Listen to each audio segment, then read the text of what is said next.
Once someone starts chasing after you with all their heart, they lose their value in your eyes. That painful truth became the hardest lesson of my life. Her name was Su Wanqing, the most beautiful and untouchable girl at Tsinghua University.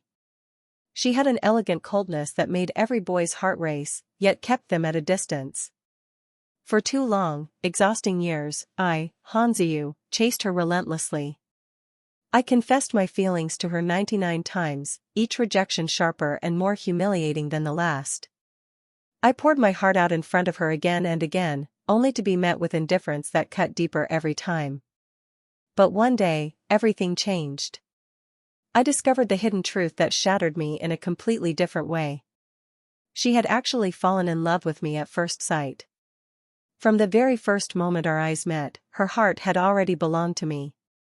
Yet she deliberately kept rejecting me over and over again, not because she disliked me, but because she wanted to savor the thrilling process of being pursued by the boy she secretly adored. She enjoyed watching me humble myself, watching me lose every shred of dignity just to earn a single glance or a moment of her attention. The realization filled me with a cold, bitter wave of irony that burned deeper than any of her previous rejections. That night, after staring at the thousands of my photos she had secretly saved on her phone, each one carefully collected over the years, some even labeled with affectionate notes, I made a quiet but firm decision. I was done. No more chasing. No more games. The very next day, I went to my advisor and requested a guaranteed spot in the international exchange program. I wanted to leave everything behind. Before my departure, I resolved to cut every single tie with Su Wanqing completely. I deleted her number, blocked her on every platform, and promised myself I would disappear from her world forever, never to look back. But fate seemed determined to give us one final, cruel encounter. On the night of her birthday party, the celebration was already in full swing when I arrived at the luxurious bar. Soft music mixed with laughter spilled from the private room. I pushed the door open and stepped inside. The moment I entered, the lively conversation died abruptly. Everyone in the room subtly turned their heads away, suddenly finding other things to talk about, pretending they hadn't noticed my arrival at all. Su Wanqing sat gracefully at the center, holding a glass of red wine, her beautiful face calm and indifferent. She didn't even lift her eyelids to acknowledge me. I heard familiar voices floating through the air. Why is Zeyu so late tonight? Is he preparing some special surprise for Wanqing? After all, he has already confessed 99 times, he's almost at 100 now. Yeah, it's so obvious that you like him too, Wanqing. If you reject him one more time, the guy you actually want might really slip away forever this time. Listening to her friends teasing her playfully, Su Wanqing sounded completely confident and relaxed. A soft laugh escaped her lips as she replied. Zeyu loves me so much, he won't ever leave me. Next time he confesses, I'll finally accept him. That assured, almost playful tone struck me like the cruelest joke. Next time? A hollow, bitter laugh echoed silently in my chest. There would be no next time. During those 2 long years I had spent chasing Su Wanqing, I had given up every ounce of my dignity. I endured the endless ridicule and mocking laughter of countless classmates every single day. They called me desperate, pathetic, a fool who couldn't take a hint. Every morning I woke up and tried everything I could think of to please her, small thoughtful gifts, handwritten notes, waiting for her after class, finding excuses to walk the same path just to see her. I poured my sincerity into every action, hoping one day she would finally see me. But my efforts were always met with cold indifference, as if I were invisible. I thought about giving up so many times. There were countless quiet nights when I sat alone in my room, tears streaming down my face, feeling completely worthless and exhausted from the constant rejection. My heart ached with pain and self-doubt. Yet every morning, I would wipe away the tears, cheer myself up with fresh hope, and go after her again, telling myself that maybe today would be different. I had even been ready to give up the highly coveted exchange student position, something I had worked extremely hard to earn, just so I could stay by her side a little longer. Until one ordinary day, by pure accident, I saw Su Wanqing's phone screen unlocked. That single glance changed everything forever. I discovered that she had fallen in love with me at first sight. Her phone was filled with thousands upon thousands of my photos, candid shots taken when I wasn't looking, carefully saved over the years in a hidden album. She had even written affectionate notes calling me my dear in her private messages.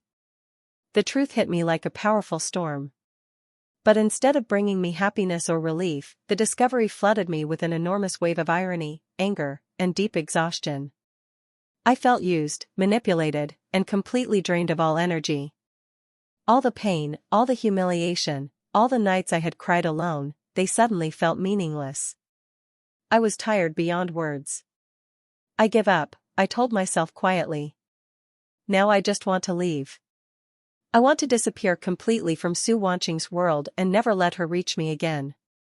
The moment I pushed open the door to the private room that night, the cheerful conversation stopped abruptly. They all subtly turned around and began talking about random, unimportant things, as if they hadn't seen me enter at all. Su Wanqing picked up her glass of wine with elegant grace and joined a game with her friends. She seemed cold and completely indifferent, not even lifting her eyelids to glance in my direction. I watched her from the corner of my eye. I couldn't help but admire how flawless her acting was. Faced with everyone's deliberate indifference in the room, I felt no disappointment anymore. I simply walked over to the empty seat in the far corner and sat down quietly, like a shadow that didn't belong. For more than an hour, the room was filled with laughter, cheerful chatting, and warm greetings. Everyone seemed to be enjoying themselves. I just sat there in silence, looking at my phone, feeling completely invisible. In the past, whenever Su Wanqing appeared anywhere, I would desperately search for any excuse to get closer to her. I would invent different topics, try to make her laugh, do anything just to catch her attention for even a few seconds. Even this birthday party had only happened because I begged for a long time and asked many mutual friends to convince her to invite me. In theory, something that is hard to obtain should be valued more highly. But seeing my calm, detached expression tonight and her strangely relaxed attitude, as if she didn't take her own birthday seriously at all, was so different from her usual cold and distant demeanor. That finally made Su Wanqing unable to hold back any longer.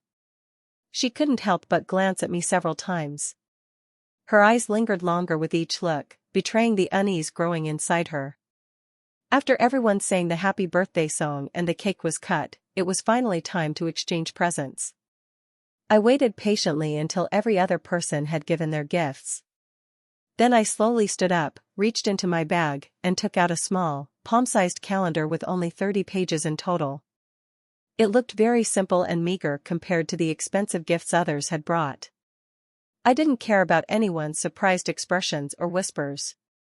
I just looked straight into Su Wanqing's eyes and said calmly and clearly, "Su Wanqing, starting from today, tear off one page every morning. When you tear off the last page, there will be a special surprise waiting for you. Consider this my belated birthday gift." Upon hearing my words, her roommates immediately burst into loud laughter. "The 100th confession, right? You're really so persistent. 2 whole years and you're still here trying. Do you like her that much?" Influenced by their teasing words, Su Wanqing naturally assumed it was a romantic countdown calendar leading to my final proposal. The corners of her lips curved upward slightly in secret pleasure, but she quickly suppressed the smile and returned to her usual indifferent, cold expression.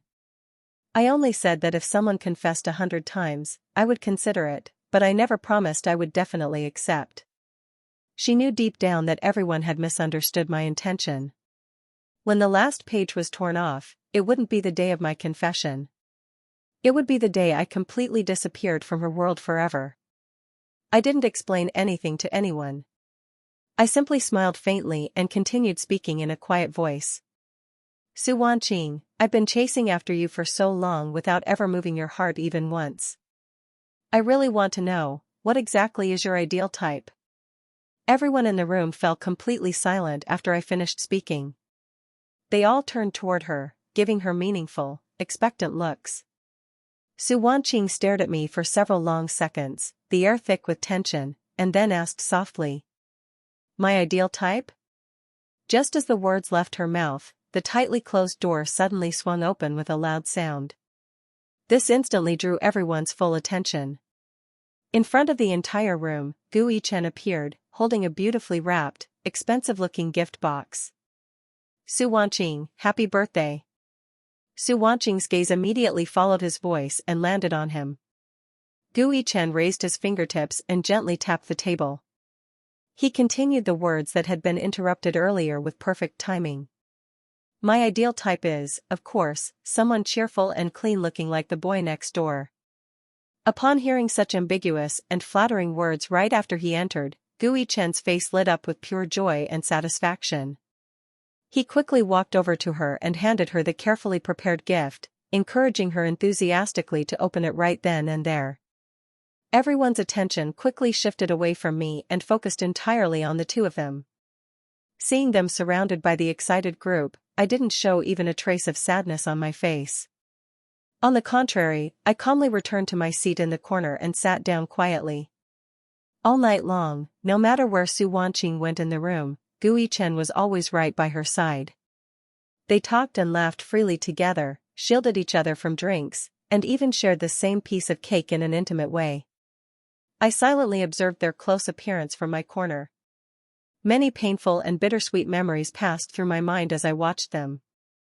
Although Su Wanqing was the prettiest girl at the university and had countless admirers, she was always on guard around boys, keeping them at a safe distance. But the only exception seemed to be Gu Yichen, with whom she had grown up.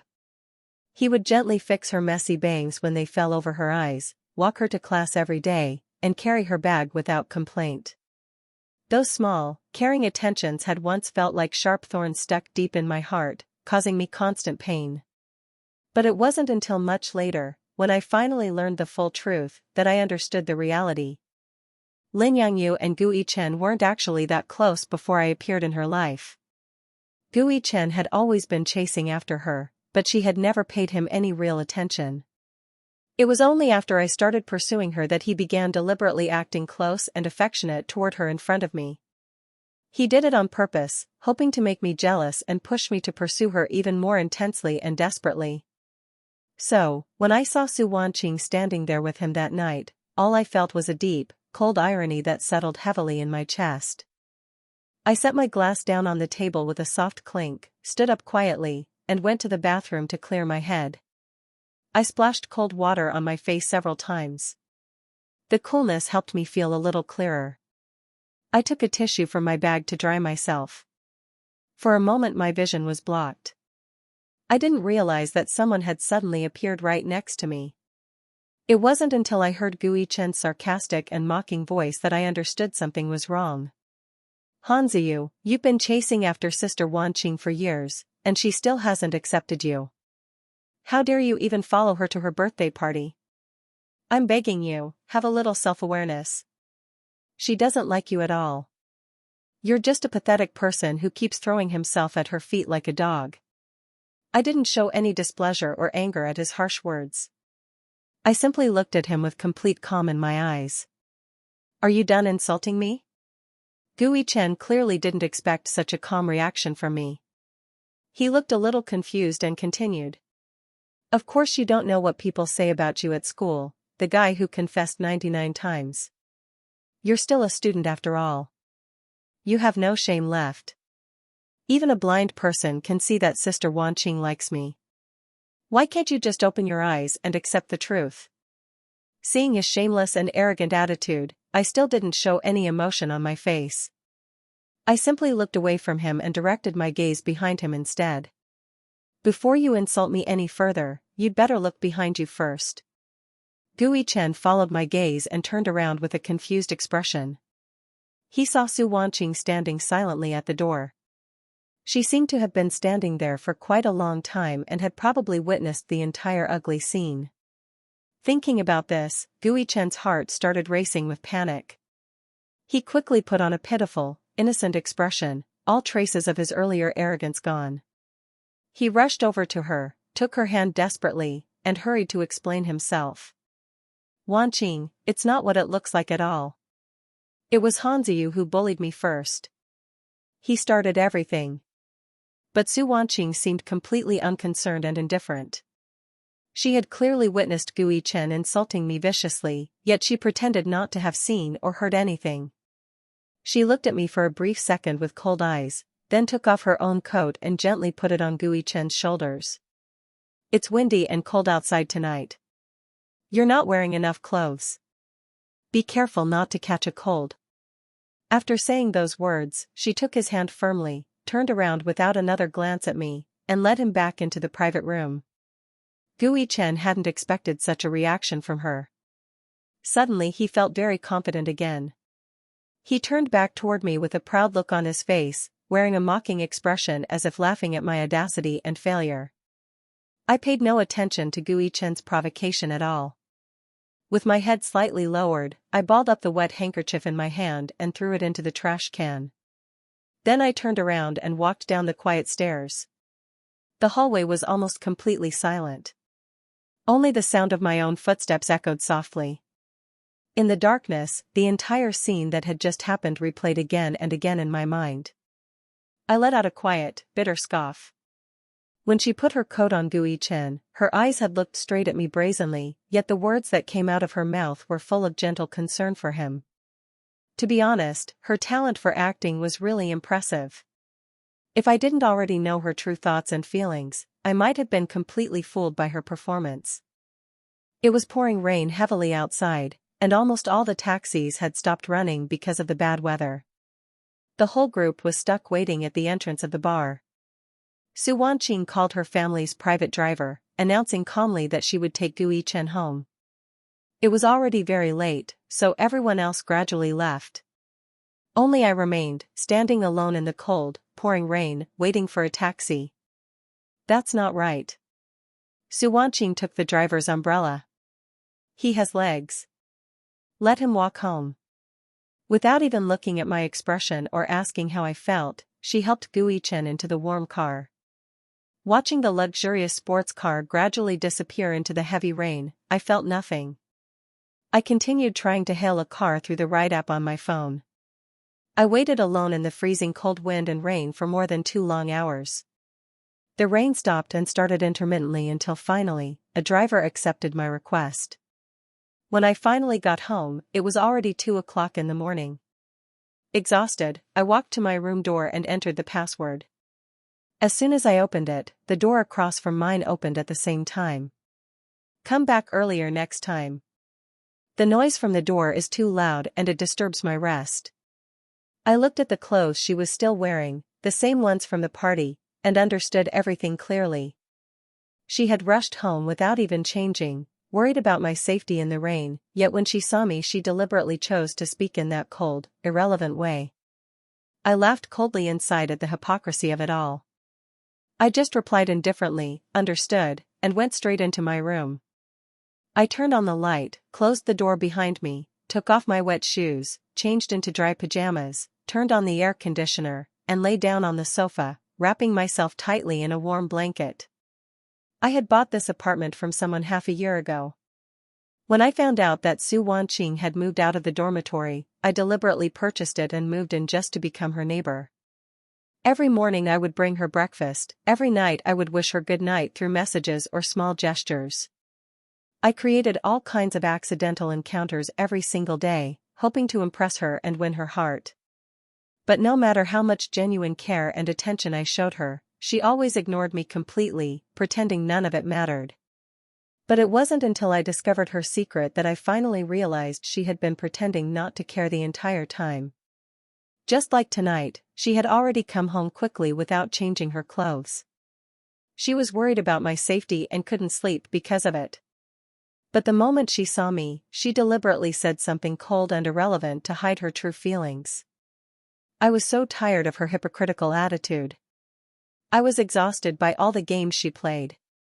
And I no longer wanted to keep playing along with her. That same night, I opened my phone, went to the real estate app, and posted the listing for the apartment for sale. Since I had decided to leave for good, I would cut all ties completely and cleanly.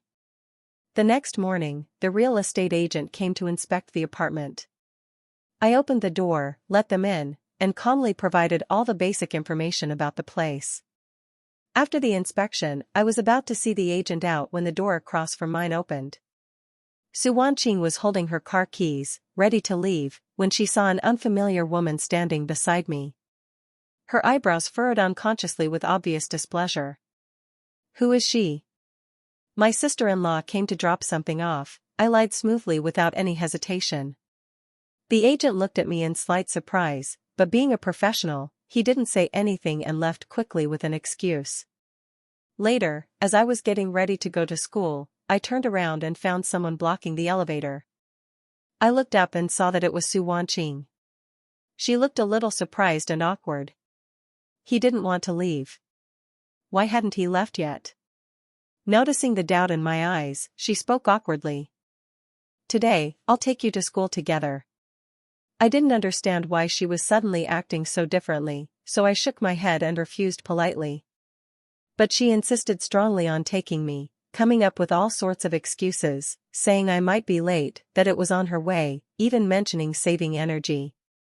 Seeing that she was about to use every possible reason, I finally couldn't resist anymore and didn't want to waste more time arguing, so I agreed. We didn't say a single word the entire way to school. The car was wrapped in heavy, uncomfortable silence. She was so used to me chattering endlessly in her ear, trying to make conversation. Seeing me so quiet and distant now, Su Wanqing felt deeply uncomfortable. She was a little surprised. It seemed it wasn't just her imagination, I really had changed these past days. And those changes filled her with an inexplicable, growing unease. When we finally arrived at school, I unbuckled my seatbelt, thanked her politely, and left first. I walked quickly toward the school entrance, but I noticed that everyone passing by was looking at me with very strange, pitying expressions. "Is that Zeyu?" "Yeah, the one who's trending everywhere now." "How embarrassing for him." Hearing those confusing whispers, I quickly opened my phone. At first glance, I saw several links sent by my friends. When I clicked on them, I discovered that someone had posted a detailed account of my pursuit of Su Wanqing on the school complaint forum, and it had gone completely viral. Looking at the post labeling me as a fifth-class parasite, I was stunned into silence. The most popular post at the top described every detail of my 2-year pursuit. Even the contents of my private love letters had been published for everyone to see and mock. From a distance, I could see the school's bulletin board surrounded by a huge crowd, with printed copies of my love letters posted everywhere. People were laughing loudly and making cruel comments. "Oh, what's wrong with his eyes? These letters are so cheesy and embarrassing." 99 different love letters, each one written in a new way. This kind of obsession is actually scary. Isn't he supposed to be one of the top students at Tsinghua? Why is he so desperate and pathetic? Hearing those merciless taunts and laughter, my heart sank heavily. I rushed straight into the middle of the crowd and started tearing the letters down one by one as fast as I could. In the end, I heard Gui Chen's sarcastic voice ringing out again behind me. "Sister Wanqing, Zeyu has confessed to you so many times. How much affection do you actually have for him?" Su Wanqing's voice remained as cold and emotionless as ever. "He just said a number, 0. The protagonists have arrived." The crowd loved the scene, but I was the one being publicly humiliated in front of everyone. "Zeyu, I love you. Together. Together." Cheers and chants erupted from the crowd. So annoying. Several people were shouting excitedly. "Zeyu, confess your feelings right now." One of her close friends, Su Bangwan, added loudly. "Zeyu is really good to you, Wanqing. He confesses to you almost every day. This is the 100th time already." "Yes. He's a good student from a good family. When will your next confession be? We'll all come to watch and give you advice." I tightly clenched the torn pieces of the love letter in my hand until my index finger turned white from the pressure. Some words rose to my lips, I was about to speak, but seeing the looks of pity and amusement from all directions, I held back. Instead, I held the torn pieces of the love letter high in my hand like a battle flag and declared loudly for everyone to hear. "All right. The 100th confession will take place at the school central plaza at 9 o'clock in the morning on December 3rd. All students are invited to bring their friends and come watch. Without caring about the shocked or excited reactions of the people around me, I left the place with my head held high, walking away with quiet dignity. I didn't go to any classes that morning. Instead, I went straight back home.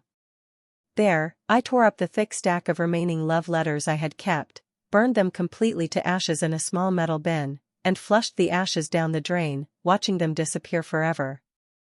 Over the weekend, the club that had been quiet for a long time suddenly sent a message saying they would hold a meeting. I had already submitted my request to withdraw from the club, but I decided to go anyway. But when I opened the door to the meeting room, I unexpectedly saw Su Wanqing there too, even though she had never taken part in these activities before. I pretended not to see her at all and sat alone in the far corner of the room. As soon as the others saw me, Gui Chen's friends immediately started playing the role of the good guys, making sly comments.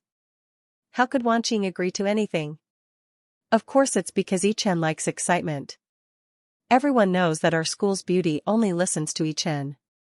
I ignored their little tricks and petty comments completely. I simply grabbed some oranges from the table and started peeling them slowly. When everyone had finally arrived, the president announced the start of the game. I wasn't interested in participating at all, but the others dragged me into it anyway. I had to force myself to play that boring game of truth or dare. We played 7 or 8 rounds. Finally, Su Wanqing lost.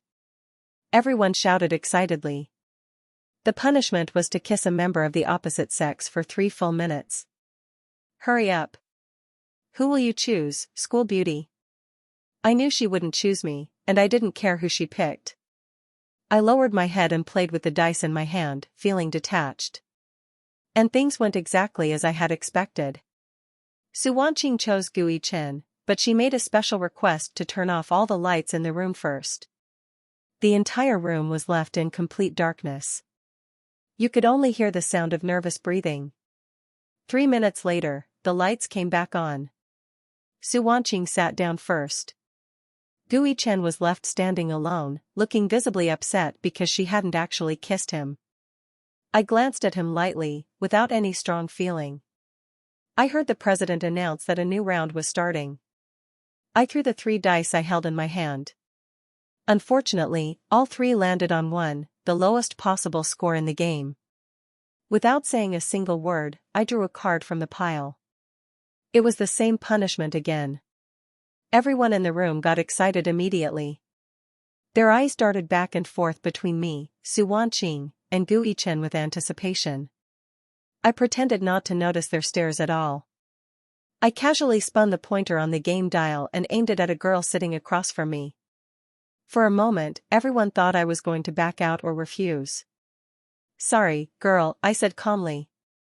The girl looked confused and started to stand up when Su Wanqing suddenly got up from her seat and knocked over her own stool with a loud sound. Just as everyone was confused by her action, she interrupted coldly. After playing for so long, I'm a bit tired now. It's time for a break. She spoke, and her roommates quickly echoed her words in agreement. The president had no choice but to announce the suspension of the punishment for now. During the break, several girls complained they were hungry. A few of their roommates dragged the boys downstairs, saying they were going to buy food. They were gone for about 20 minutes. Seeing that they still hadn't returned, the president didn't want to wait any longer and directly announced the continuation of the game. I put down my phone, looked around the room, and realized that my roommate had left. To be precise, except for Su Wanqing, all the other girls had left the room. I didn't even need to guess, it was clearly a deliberate arrangement made by Su Wanqing herself. But I had no intention of doing what she wanted. So I picked up the large 500 milliliters glass in front of me and gestured toward the whole audience. My chosen partner has already left. According to the rules of the game, I choose to accept the punishment by drinking instead. With that, I raised my head and drank the entire glass of wine in one go without any hesitation or batting an eye. Su Wanqing hadn't expected that I would rather drink the strong wine than choose her. Her face immediately darkened with visible anger. She looked at me with a gloomy, intense expression. Her face quickly turned red as she squeezed the dice tightly in her hand until it made a soft squeaking sound. With half the people gone, the game ended shortly after. And just like that, the party was over. I stayed until everyone else had left, feeling the effects of the wine. I handed my withdrawal application to the president and leaned against the wall for support as I made my way down the stairs. Just as I reached the stairs, in my slightly confused and drunk state, I saw Gui-chen not far away. I wanted to pretend I didn't see him and avoid any more trouble, but he suddenly grabbed my hand, his eyes filled with indignation and anger. After they turned on the light, "What did that look you gave me mean?" "I'll tell you." Even though Sister Wanqing didn't kiss me, there was a good reason for it. It shows her deep respect for me. I almost burst out laughing after hearing his ridiculous explanation. But I knew that no matter what I said, Gui-chen wouldn't listen to reason. So I simply nodded. "Yes, everything you say is right." I was about to pull my hand away and leave when Gui-chen gripped it even tighter and kept cursing me, refusing to let go. We were arguing heatedly. My footing was already unsteady from the wine, and as he pulled me, I couldn't keep my balance. I fell backward and tumbled down the stairs. Gui-chen was startled by the sudden fall and couldn't keep his own balance either, so he tumbled down the stairs right after me. Hearing the loud commotion from upstairs, several students who hadn't gone far turned back immediately. When they saw that both of us were seriously injured and bleeding, everyone panicked and called for help. Finally, Su Wanqing contacted someone and arranged for us to be taken to the hospital. After a thorough examination, the doctor said it was a serious bone fracture. Without timely surgery, there could be a real risk of permanent disability. From the moment the doctor informed us of the injuries, Su Wanqing's eyes never left me. Seeing my pale face and the sweat rolling down my forehead from the pain, she seemed to feel the same pain in her own heart. The operating room was prepared, but the hospital only had one expert surgeon capable of performing the delicate operation. Su Wanqing had to make the difficult decision about the order. She instinctively looked at me. Our eyes met across the room. There was no longer the usual attachment, hope, or fervor in my gaze. All that remained was a pool of calm, stagnant water, empty and emotionless. That single look made Su Wanqing's heart tremble violently with fear and regret. "Miss, please decide quickly who should be operated on first." I was lying on the stretcher, my face deathly pale from pain and blood loss. Right before I lost consciousness completely, I heard Su Wanqing's firm voice say that name. "Save Gui-chen first." Soon, the doctor pushed Gui-chen into the operating room. The moment the heavy door closed behind them, I completely lost consciousness. When I finally woke up, a whole day had already passed. The first thing I did was reach out with a weak hand and touch my leg. When I felt that my legs were still there and that I could still feel sensation in them, I let out a deep sigh of relief. Tears of survival and gratitude welled up in my eyes. Luckily, I wasn't paralyzed. I had escaped the worst outcome. My parents received the news quickly and arrived at the hospital. They immediately arranged to move me to a more comfortable VIP suite on the upper floor and took good care of me day and night. 2 hours later, Gui-chen was admitted to the room directly across from mine. Su Wanqing personally accompanied him there. To make examinations easier for the doctors, the doors of both rooms were left open. I could clearly hear and see everything happening in the opposite room. Gui-chen kept complaining loudly about the pain. Su Wanqing found all kinds of topics to distract him and comfort him. The food delivered by the hospital logistics department didn't suit his taste, so she went home, cooked several light and nutritious meals herself, and brought them back for him. Whenever he got bored lying in the room, she would find new and interesting things, books, games, videos, to help relieve his boredom and keep him happy. During the 10 long days I spent in the hospital, the two of them became so close that even the nurses started gossiping quietly, wondering if the dean was about to gain a son-in-law. I listened to everything in complete silence, never getting involved. But deep in my heart, I knew the truth. Su Wanqing was doing all of this performance for me. After all, I had closed the door to my room hundreds of times during those days. Every single time I closed it, a nurse would come shortly after to check on me. It definitely wasn't a coincidence. On the day of discharge, I ran into them again in the underground garage of the hospital.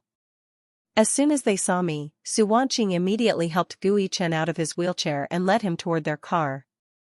Zeyu, I heard you live right across from Wanqing's house. Let us give you a ride home. I ignored them completely. Without even looking up, I got straight into my parents' car and left.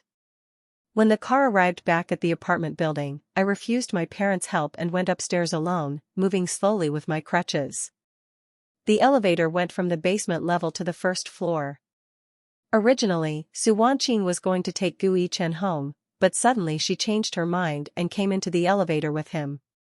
We looked at each other in heavy silence, saying nothing. The elevator stopped on the 17th floor. Su Wanqing stood at the door for a long time, not leaving. So I had to take a few more difficult steps with my crutches and go out first. I walked slowly and painfully, but the person behind me walked even slower. I could feel her gaze fixed on me the entire time. When I finally reached my door, I wanted to enter the password, but my cane suddenly slipped and fell to the floor with a loud clatter. I had to lean against the wall for support and slowly bend down to pick it up. Just as my fingers were about to touch the cane, a shadow fell over me. Su Wanqing had also bent down. Maybe she was planning to help me pick it up. But the moment her hand entered my line of sight, she pulled it back quickly and instead tied her loose shoelaces. I scoffed quietly to myself. I picked up the cane with difficulty, slowly stood up, and entered my room without another word. I rested at home for a long time after that. Final exams were approaching quickly.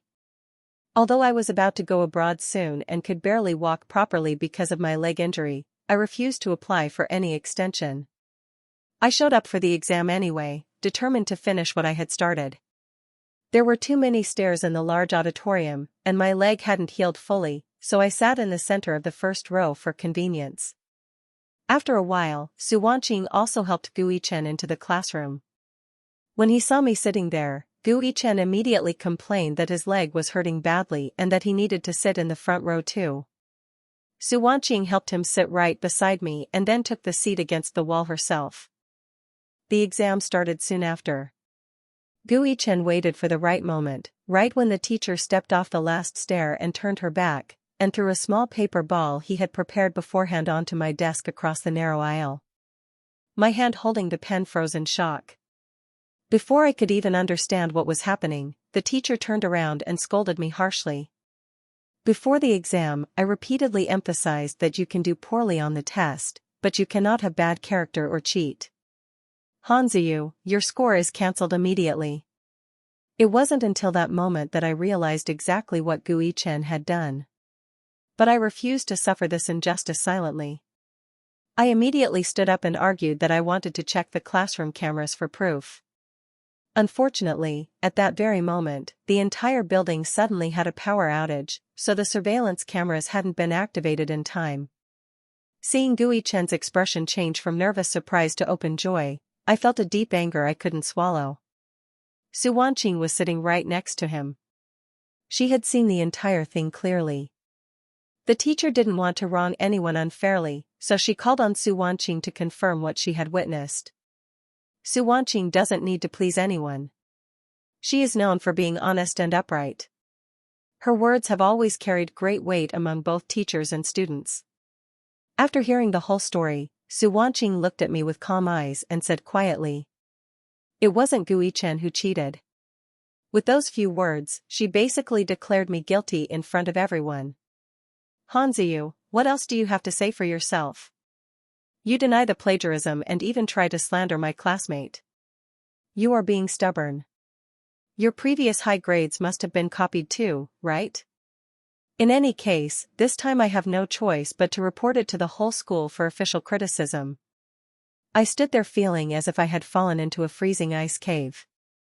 I had thought that when it came to questions of right and wrong, Su Wanqing would at least stay true to basic principles and fairness. That was why I had mentioned Gui Chen's name. But I never expected that even after witnessing the truth with her own eyes, she would still choose to testify in favor of Gui Chen and throw me under the bus. No amount of explanation would help now. The damage was done. I looked deeply at Su Wanqing for one long moment, then turned and left the classroom without saying another word. Seeing my red, pained eyes, Su Wanqing suddenly panicked. She instinctively chased after me and stood blocking my path. Zeyu, I know Chen was wrong in this matter, but he's thin-skinned and sensitive. I didn't want people talking badly about him behind his back. He didn't even apologize to me.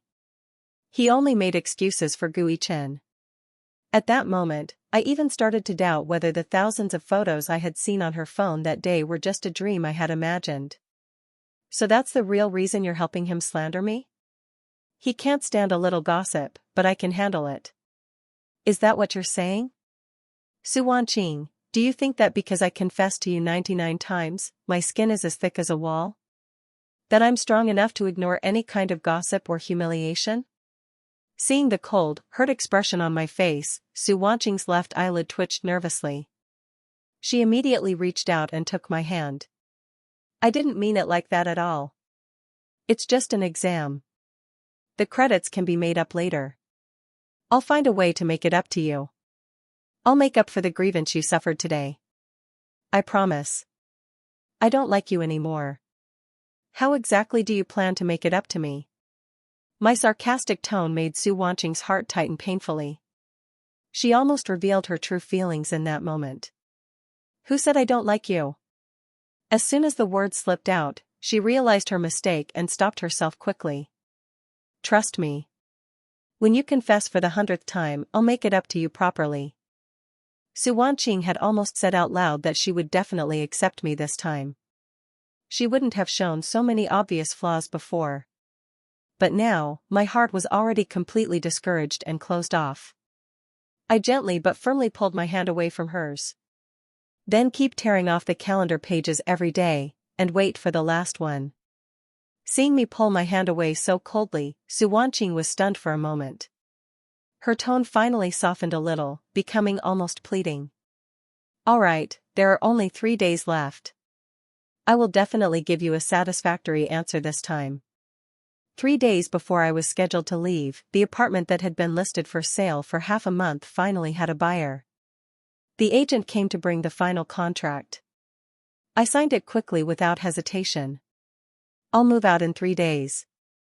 I'll clean everything up at home during these days so the new tenant can move in comfortably. After the agent noted down the exact date, I accompanied him to the elevator.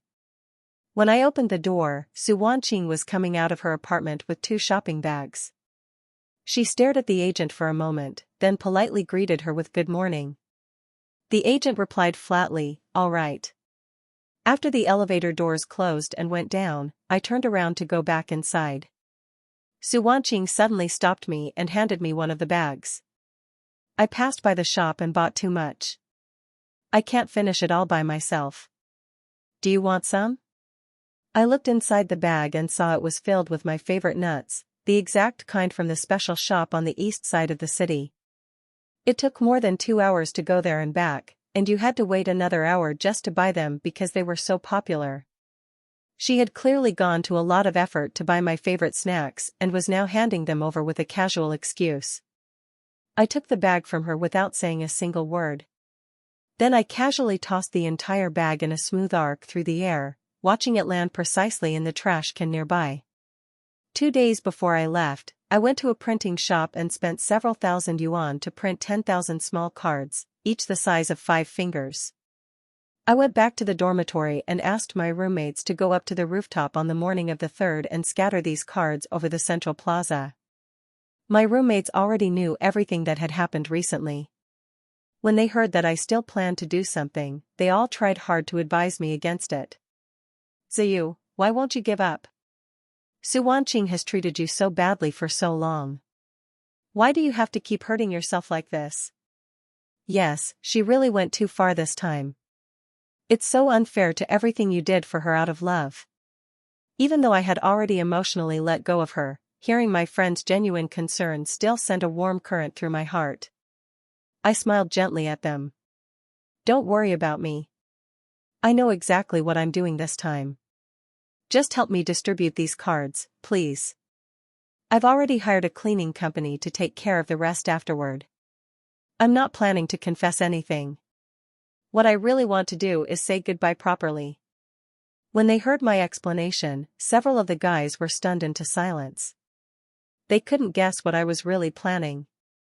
After thanking them again sincerely, I turned around and left the dormitory. Watching my silhouette gradually fade away down the hallway, my roommates opened the cardboard box curiously and took out one of the small cards. There was only one simple sentence written on it in clear, bold letters. Zeyu will never love Su Wanqing again. The day before I was scheduled to leave, I went to the school to finish all the remaining paperwork. Then I came home and started packing my things seriously. I had only lived in the apartment for half a year, so I didn't have many belongings, but most of the things I owned were connected in some way to Su Wanqing. I found several empty boxes and began throwing all those items away without hesitation. The warm scarf I had spent half a month knitting for her with my own hands, I cut it up carefully until it became nothing but a tangled ball of yarn. The beautiful ceramic bottle she had once donated at a charity sale, which I had worked so hard to bid on and win back for her, I smashed it into small pieces on the floor. Every single love letter I had written to her in the early hours of the morning, pouring my heart onto the paper, I fed them all into the shredder, watching them turn into tiny strips. The moment I threw the shredded pieces into the trash bin, I felt as if everything that had ever existed between Su Wanqing and me was finally being left in the past forever. In the end, only 2 sets of clothes remained, the exact same simple shirt and loose black jeans I had been wearing on the day we first met. I struck a match and burned them completely in a small metal bin, watching the flames consume the last physical reminders. I stood up, brushing the ash from my hands, and saw Su Wanqing standing not far away, watching me silently. "What are you doing?" she asked quietly. "Getting rid of unnecessary trash," I replied lightly, then turned around and went upstairs without looking back. When it was barely dawn the next morning, I was awakened by loud noise coming from the other side of the wall. Sleepily, I opened my eyes and grabbed my phone to check the time. I saw dozens of messages flashing rapidly in the notification bar. It took me a while to realize that all the messages were coming from a group chat of more than 20 people. A year earlier, I had secretly joined the group just to learn more about Su Wanqing's preferences and habits, and then I had forgotten to leave it. Su Wanqing had no idea I was still in the group. The ones who had started chatting so early in the morning were several of Su Wanqing's close roommates. And Wanqing got up so early today. Could she have been so excited that she didn't sleep at all last night? Of course. They've been talking since 11 o'clock last night. Are you really going to accept Zeyu's confession this time? When I read up to this point, my hand stopped scrolling. I rarely saw Su Wanqing write such a long message in the group. No. Zeyu and I love each other. It's only natural. Don't ask pointless questions. Help me decide what outfit to wear today. This one or this one? Seeing the dozens of different clothing photos she had sent, the group instantly exploded with excitement. Oh my God. What a commotion. Is she still the same cold and distant school beauty who doesn't like any boys? Amid all the excited chatter, Su Wanqing only replied with one short but powerful sentence. I really like him. I must marry him in this life. Seeing those words on the screen, I couldn't help but laugh out loud in the quiet room. Many past events flashed through my mind like a movie.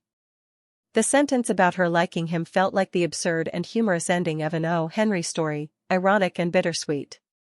She liked him, so she rejected my 99 confessions and let me become the laughingstock of the entire school.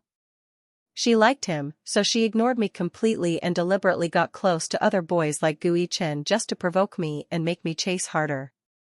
She liked him, so she twisted the truth, slandered me publicly, and trampled on all my sincerity without mercy. If this was what her love looked like, then I really couldn't afford it, and I no longer wanted to enjoy it. The messages in the group started coming faster and faster. Several girls who lived on campus posted photos of the scene at the plaza. It was just past 7 o'clock in the morning, and there were already hundreds of people gathered there. Everyone had come excitedly to watch my supposed 100th confession. Andrew, hurry up and come. Don't miss the confession. You, the heroine, you won't even be able to make your way through the huge crowd. I was about to leave the group chat for good, but then I saw the latest message Su Wanqing had just sent. I'm ready to go. And you? I'm ready to go too. I'm leaving now. Suddenly, for a brief moment, I wanted to see Su Wanqing's real expression when those cards started falling like snow across the plaza, and how she would feel when she realized I was truly leaving forever. But unfortunately, I would never see it. From this moment on, everything about Su Wanqing had nothing more to do with me. After slowly finishing my packing, I turned around and took one last look at the now empty room. Then I took out my phone and blocked every single number and account connected to Su Wanqing. Blocked. After doing all of this, I felt lighter and more relaxed than I had in years.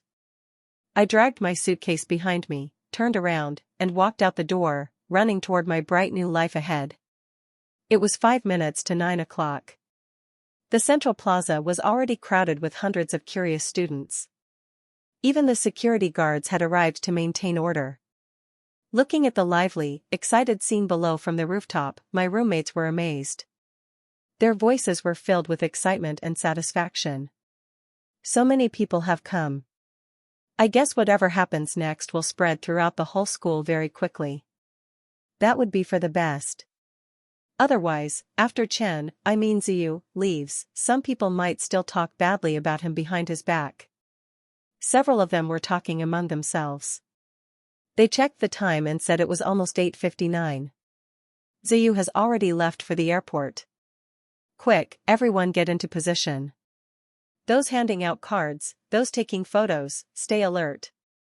Before Zeyu boards the plane, let's show him this grand final scene. Just as they finished speaking, the 9 o'clock alarm sounded loudly. 2 boys, one on the left and one on the right, returned to their positions on the rooftop. They pushed the heavy box of cards forward. In an instant, thousands of white cards flew gracefully from the rooftop of the 16th-floor building, fluttering down like heavy snow. Someone in the crowded plaza, a nearsighted student, shouted excitedly. It's snowing. Everyone looked up at the sky at the same time. As the cards floated closer to the ground, people stood on their tiptoes, reaching out eagerly to catch them and see what was written. In the very center of the plaza, Su Wanqing stood looking up with hopeful, expectant eyes. Several of her close friends gazed at the grand, romantic-looking scene in surprise and admiration. Why are there so many cards? There must be at least 10,000. Zeyu really put so much thought and effort into this. Hearing the envious voices of her friends, Su Wanqing felt her heart fill with anticipation and warmth. She reached out gracefully to catch one of the falling cards and turned it over with a soft, beautiful smile on her face.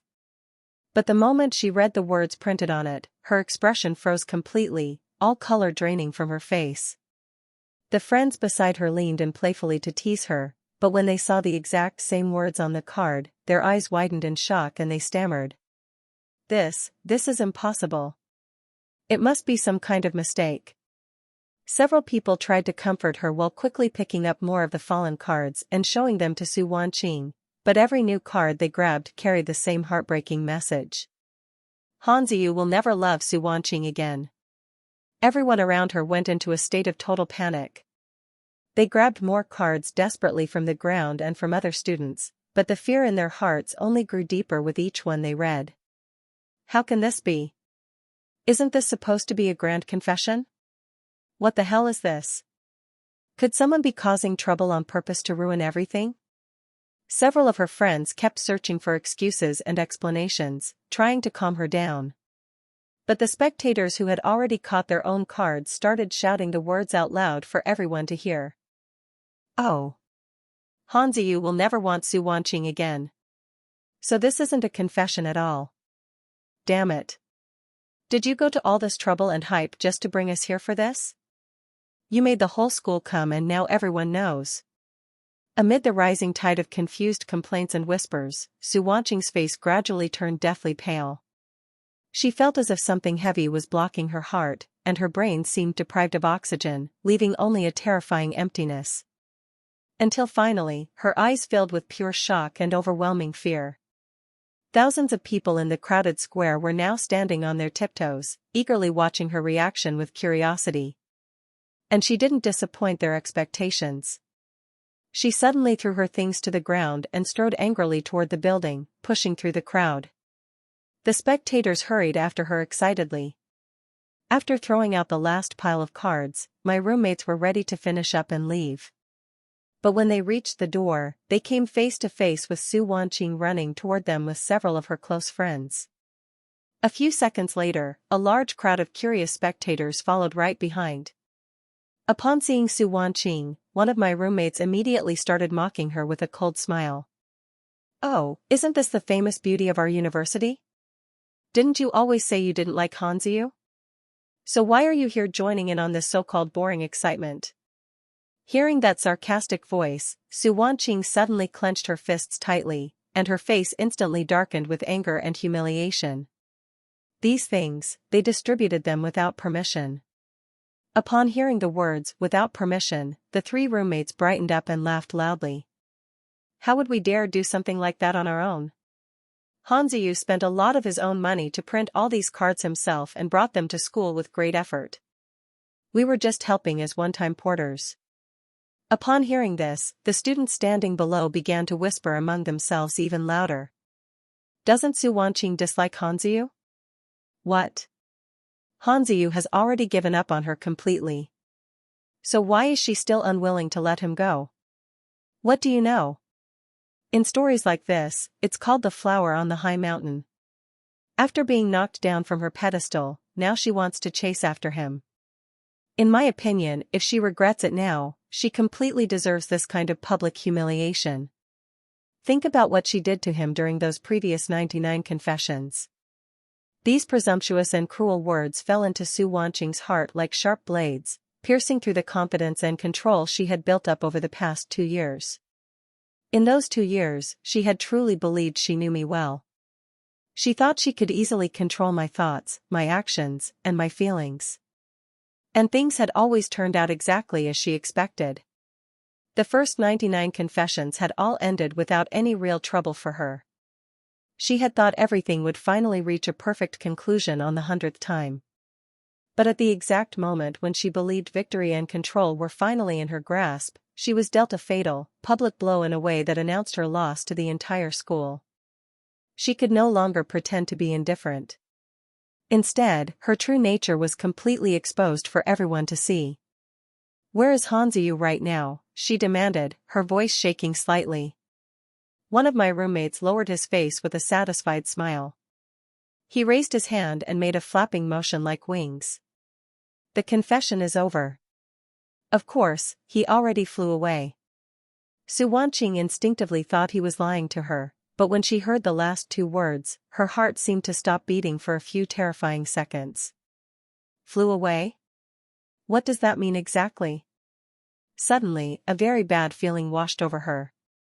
She pushed aside the boys standing in front of her and ran desperately toward the rooftop. The rooftop was completely empty, no one was there. But the hallways and elevators were packed full of people. She couldn't get down quickly. Didn't Zeyu come to school at all today? Realizing the truth at last, she felt terrified and unable to recover. All the security guards finally came out and evacuated the entire crowd from the building. Su Wanqing was escorted downstairs by several of her friends. At first glance, she saw 7 or 8 sanitation workers already sweeping up the scattered paper from the ground. In a dazed state, she crouched down slowly and picked up one of the trampled cards. When she read the words on it again, the previous anger and shock inside her turned into boundless panic and deep fear. "It's okay, Wanqing. Zeyu did this because he must still be angry about being reported last time. Go and explain everything to him properly. Tell him all the feelings you've been keeping hidden in your heart. He loves you so much, he will definitely forgive you." Yes, yes. He's been pursuing you for 2 whole years and confessed 99 times. This time he must just be throwing a big tantrum. You just need to spoil him a little and he'll come back. Although everyone around her was giving well-intentioned advice, Su Wanqing's sixth sense told her clearly that this time was completely different from all the times before. She couldn't suppress the growing panic inside her any longer and didn't want to listen to their constant chatter. In a state of total confusion and fear, she drove straight back to the apartment building as fast as she could. She wanted to ask me for a real explanation. At 10:30 in the morning, she parked her car and had just arrived at the entrance of the complex when she saw the sanitation workers cleaning out the trash bins. Suddenly, she remembered seeing me crouched on the ground the day before, burning something in a metal bin. At the time she had thought something was wrong with me but didn't ask any questions. Now she desperately wanted to see what I had been burning, but the doorman had already replaced the old trash bin with a new one and taken the old one away. Su Wanqing could only go upstairs, still clutching one of the paper cards tightly in her hand. When the elevator doors opened on her floor, several large suitcases were blocking the entrance. The new boy next door saw that she couldn't get out and hurried to apologize, moving the luggage quickly. She assumed the suitcases belonged to the new tenant who had just moved in. But when she reached her own door, she discovered that the door across from hers, my old door, was slightly open. She raised her hand and knocked softly. There was only silence inside. That abnormal, heavy silence made Su Wanqing frown unconsciously. She was about to push the door open to take a look when suddenly a man's friendly voice came from behind her. "Are you the neighbor across the hall?" "Hello. I'm from number 1705. I'm the new resident. Please take care of me in the future." Upon hearing that familiar apartment number, Su Wanqing instinctively looked at the door plate. The next second, she stood frozen like a statue, unable to move. The new guy pushed his suitcase forward and continued introducing himself enthusiastically with a big smile. Su Wanqing didn't hear a single word he said. She turned around slowly, staring blankly at the door number to her left. It clearly read 1705. 1705, a new tenant. And the original tenant? The agent said the previous guy moved out early this morning. Do you know him by any chance? Could you give me his contact information? He seemed to be in a real hurry. The place was listed at a very low price, so I got a good deal. I still want to thank him properly. Those few simple words left Su Wanqing's mind completely blank. After standing in a long, dazed silence, she suddenly snapped back to reality. She turned to the side and pushed open the slightly ajar door with trembling hands. The room was completely empty. Except for the usual basic furniture that came with the apartment, there wasn't a single personal item left behind. It was as clean and impersonal as a brand new house ready for its next occupant. The new boy didn't notice how her face had gradually turned deathly pale. He kept smiling cheerfully. "It's really clean, isn't it? The agent told me that the previous young man spent 3 full days cleaning the place thoroughly because it was inconvenient to move so many things. He also threw away or got rid of a lot of personal belongings." Su Wanqing didn't even know how she managed to get back to her own apartment. When she finally came back to her senses, she found herself slumped weakly against the wall in the hallway. Her legs were so numb from shock that she couldn't feel them anymore. She felt as if she had just been pulled out of deep, freezing water, gasping for air. With shaking hands, she took out her phone, found my WeChat contact, and typed a few desperate words. "Why did you move?" Right after she pressed send, a small red dot appeared on the screen, indicating the message had failed. That tiny red dot felt like it pierced straight into her eyes, freezing her in place for several long seconds. She quickly sent a few more messages. Several more red notifications popped up immediately. Staring helplessly at the phone screen, she felt as if something was choking her throat tightly, making it almost impossible to breathe. Just when she felt she was about to suffocate from the pain and panic, her phone suddenly rang. She finally exhaled a shaky breath and answered the call immediately, but on the other end came her roommate's terrified, screaming voice. "Wanqing, there's a big problem. Han Zeyu went to Italy. I saw his name listed on the exchange student bulletin board today. This sentence hit her like a thunderclap, stirring up a massive storm in Su Wanqing's heart. She tried desperately to stand up by supporting herself against the cabinet, but her numb legs refused to obey. She fell forward heavily. Her forehead slammed hard against the sharp corner of the wall, splitting it open in a deep, bloody gash. Bright red blood gushed out immediately. The phone was still blaring noisily on the floor beside her. "What's wrong with you? We're coming over right now." Su Wanqing didn't have any time to process the words. She raised her trembling hand to cover the bleeding wound on her forehead. She felt as if thousands of ants were biting into her brain. The nerve pain was unbearable. She curled up into a tight ball on the cold floor, and a low, painful sound escaped from her throat. Everything around her went dark. Before she completely lost consciousness, her very last thought was of the words she had read countless times that day, words that had now been burned permanently into her heart. Han Zeyu will never love Su Wanqing again. Su Wanqing was seriously injured. Although she narrowly escaped death, she was immediately admitted to the intensive care unit. When she finally woke up again, she realized that 3 full days had already passed. Several of her close friends leaned over her hospital bed, sighing with visible relief, and then carefully told her everything that had happened while she had been unconscious. According to the latest information, Han Zeyu had arrived safely in Italy 3 days earlier, but he had not yet completed the official enrollment procedures. After the list was publicly announced, someone had gone to the school administration to report him, claiming that he had cheated on the recent final exam and should therefore be disqualified from the study abroad program. If his spot was cancelled, he would probably have no choice but to come back to China. "Don't worry too much, Wanqing. Han Zeyu can't get away so easily." Su Wanqing's heart suddenly skipped a painful beat, and her eyes flew wide open in shock. She hadn't even had time to recover from the overwhelming flood of information when there was a firm knock at the hospital room door. One of her roommates went to open it.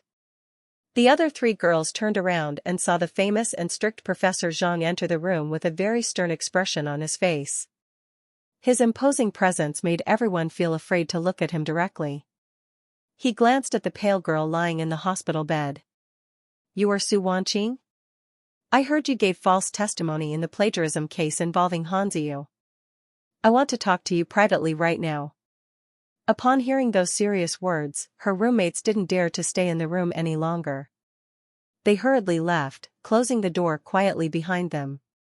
Watching the door slowly close, Su Wanqing slightly lifted her chin, trying to appear composed. "That's me." Getting a clear confirmation, Professor Zhang's face instantly filled with visible anger. His voice rose deliberately by several decibels. "Han Zeyu told me personally that you gave false testimony against him. Something this serious, you actually dared to falsify your statement. Do you have any idea what kind of long-term impact this will have on his entire future? Once the official report is published, and considering the huge public opinion storm you helped stir up against him online last time, you could completely ruin his life. You claim you like him.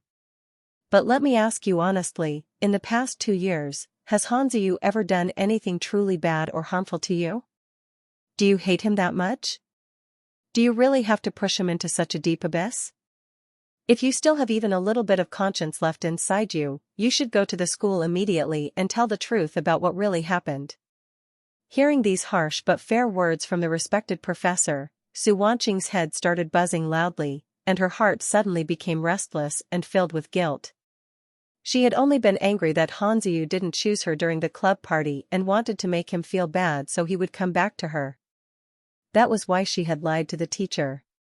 She had never expected her small lie to cause such a huge, destructive chain reaction that could ruin his entire future. Without caring about the fresh wound on her forehead or the doctor's warnings, she tried her best to get out of bed and go to the school with Professor Zhang to explain and correct everything. As soon as they stepped out of the room, the medical staff immediately stopped them. Several doctors tried desperately to persuade her to stay in bed and rest, but she didn't listen to a single word. She insisted stubbornly on going back to school right away to fix her mistake. Professor Zhang had already contacted the head of the disciplinary committee. In front of the dean of the School of Design and the teacher in charge, Su Wanqing officially identified Gu Yichen as the real person who had cheated. Gu Yichen had not expected her to suddenly turn against him like this. He was instantly terrified and started crying, desperately claiming that it wasn't him. The teacher didn't know whether to believe Su Wanqing's sudden change of statement or not. Su Wanqing coldly unlocked her phone and took out a clear photo she had saved. "This is a personal letter that Gu Yichen wrote to me himself. My family will send the original document later today. You can compare the handwriting on the letter with the note that was thrown on Han Zeyu's desk." Upon hearing this strong evidence, Gu Yichen broke down completely and cried hysterically. "I'm Yichen. Don't you remember we grew up together like brother and sister? This matter is already in the past. Why are you suddenly lying about me like this?" Su Wanqing saw that even when faced with conclusive proof, he was still trying to deny everything. A clear trace of disgust appeared in her eyes. "I never liked you in that way. I was only pretending before because it was convenient. Now I don't want to keep pretending anymore. Of course I won't protect you. Since you did it, you must take full responsibility for your own actions until the very end." As soon as she finished speaking, her family sent the original handwritten letter. After careful comparison by the committee, it was officially confirmed that the handwriting on the cheating note matched Gu Yichen's exactly. The disciplinary inspection department held an emergency meeting and decided to make a public announcement to the entire school to clarify the facts and clear Han Zeyu's name. Due to the serious negative impact on the university's reputation, Gu Yichen was officially expelled from Tsinghua, and the entire incident was permanently recorded in his personal file. By the time everything was finally resolved, it was already late at night. Su Wanqing walked out of the meeting room slowly, leaning weakly against the wall for support. She stopped Professor Zhang before he could leave. "Professor Zhang, does Han Zeyu already know about everything that has happened here in China?" Although the matter had been resolved as fairly as possible, Professor Zhang was still visibly angry with her and didn't hide his dislike. "You're about to face serious disciplinary action yourself. Of course he knows everything. Did you hit your head so hard that you forgot?" After being scolded so directly, Su Wanqing felt even more uncomfortable and guilty.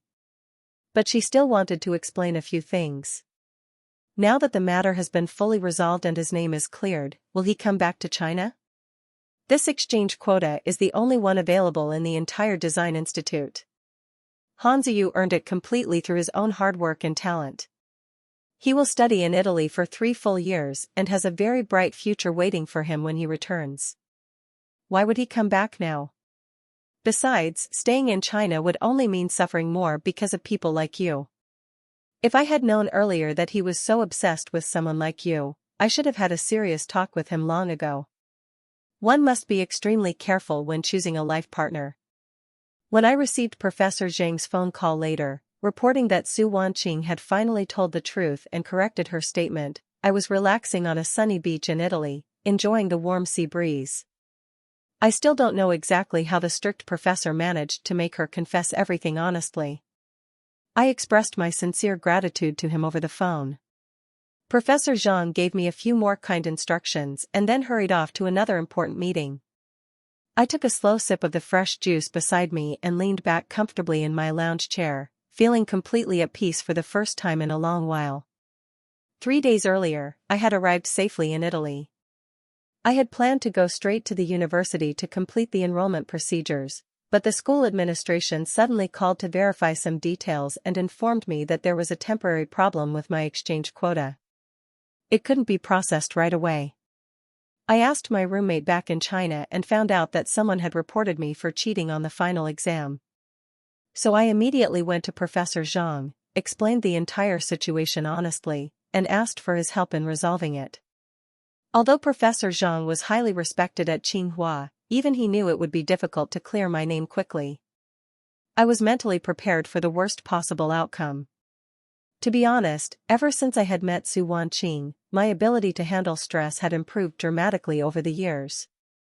Now, even when facing the serious possibility of being expelled from the program, I could accept it with surprising calm. I even had enough peace of mind to buy a last-minute plane ticket and fly to the beach for a short vacation to clear my head. Now that everything had been successfully resolved thanks to Su Wanqing's confession, I felt completely relaxed and free. I had been thinking about possibly returning to China someday to finish any remaining loose ends. I was casually checking flight tickets on my phone when a new message suddenly popped up in the old dormitory group chat. Zeyu, Su Wanqing just came to our dorm room earlier today. She was asking desperately for your new contact information. She said she wanted to apologize to you properly. Don't worry, we didn't fall for her act at all. We didn't give her a single number or any information. But you should know, she looks really haggard and exhausted now, with a big bandage still on her head. I heard she was in the ICU for 2 days recently. That's really karma for what she did. She deserves it. Seeing these vivid and honest complaints from my old roommates, I instantly remembered the scene where Su Wanqing had coldly rejected my previous number. A small, genuine smile appeared on my lips for the first time in a while. I sent a big red envelope to the group as thanks. Thank you all so much for your help and support during these difficult past days. The matter has been successfully resolved now. When my 3-year exchange period ends and I return to China, I'll invite every one of you to a big dinner. I'll thank you properly in person. After booking the last available flight back to Milan, I stood up slowly, stretched, and walked along the gentle, beautiful beach toward my hotel, feeling the warm sand under my feet. This time, the entire handling process went smoothly without any further problems. Looking at the thick stack of official documents covered with proper stamps and my new student ID card, I couldn't help but show a satisfied and relieved expression. The staff asked me politely, "Do you want to live in the university dormitory or find your own apartment nearby?" I've already found a small apartment. I can't accept staying in the international student dormitory complex. So before I even arrived, I bought a nice little place close to campus. I immediately picked up my heavy suitcase and hurried over to my new home.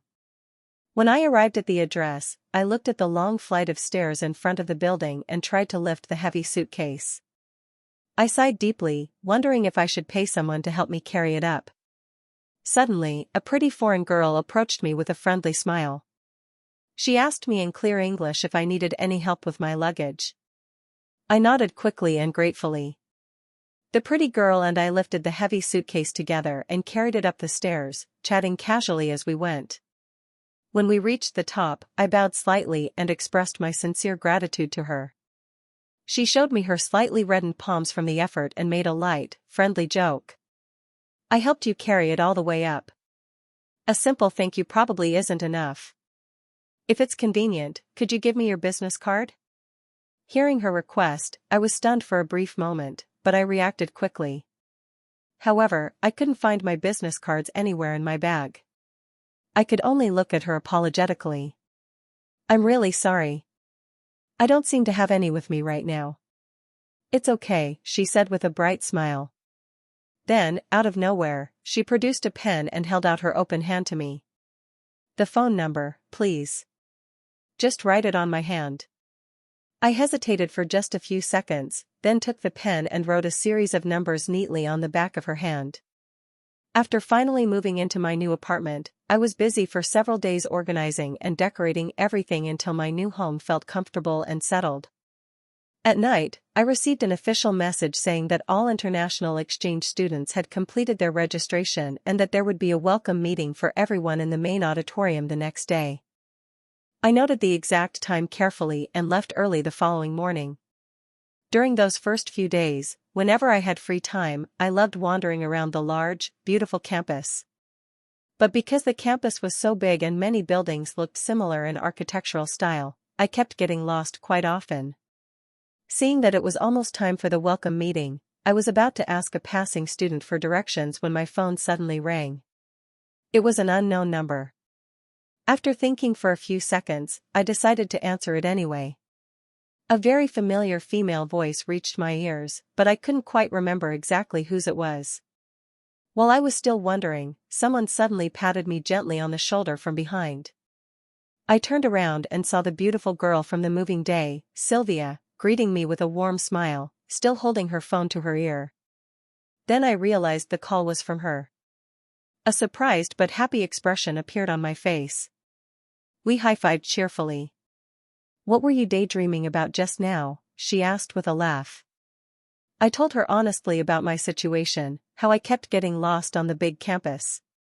After hearing it, she immediately offered, "I'm heading to the same welcome meeting too. Let me show you the way." I didn't hesitate at all. We walked together through the labyrinth-like campus, chatting and laughing comfortably the entire way. After walking for more than 10 minutes, Sylvia pointed to a large building ahead and said brightly, "See that one over there? That's the auditorium." I quickly checked my phone map. It matched exactly. I gestured gratefully to thank her. The welcome party lasted a full 2 hours. When it finally ended, I felt so tired that my lower back ached. I was wondering where I could go for a nice lunch when suddenly someone appeared in front of me again. It was Sylvia, greeting me with her usual warm smile and asking about my lunch plans. That was exactly what I had been worrying about. She noticed my slight unease and smiled kindly. "I know a good restaurant nearby. Would you like to go together?" I accepted the invitation happily. I followed her out of the school grounds. When we arrived at the restaurant, I realized it was a cozy Chinese restaurant. A small flicker of doubt crossed my eyes for a moment. "Do you want to take me to eat Chinese food? Are you sure you're used to it?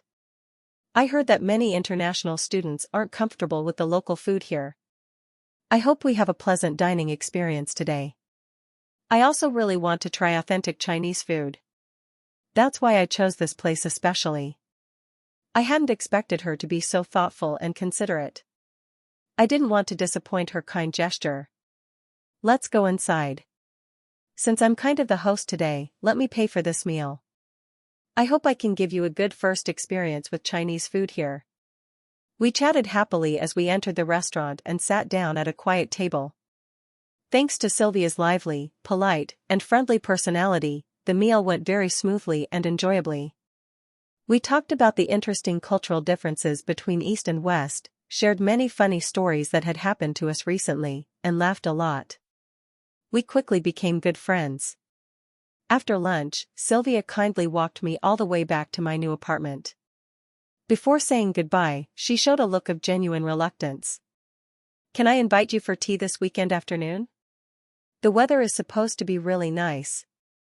That weekend turned out to have unusually beautiful, sunny weather. I gladly accepted her invitation. We were sitting together at a lovely garden cafe, chatting comfortably. A flock of white doves flew gracefully over the nearby lake. One soft feather gently fell and landed on my head. When Sylvia saw it, she smiled warmly and reached out to take it off for me. We were sitting very close to each other, and from a distance, the moment probably looked quite intimate and sweet. I looked up at her with a grateful smile. "Thank you." As I said those words, I happened to look toward my left. My eyes suddenly froze. There, standing at the cafe entrance, was a woman with a bandage still wrapped around her forehead. She looked haggard, tired, and pale, but I recognized her immediately. How could she look so much like Su Wanqing? Before I could get a better look or react, the woman had already walked toward our table aggressively. She lowered her bloodshot, exhausted eyes and stared down at the table full of delicious pastries. Her gaze darted back and forth nervously between Sylvia and me. "Who is she?" she demanded in a hoarse, trembling voice. Hearing that all too familiar voice, I knew without any doubt that it was Su Wanqing. Although I didn't know exactly how she had found out where I was or managed to fly all the way to Italy, her sudden appearance didn't really surprise me. I had always known that one day she would chase me this far.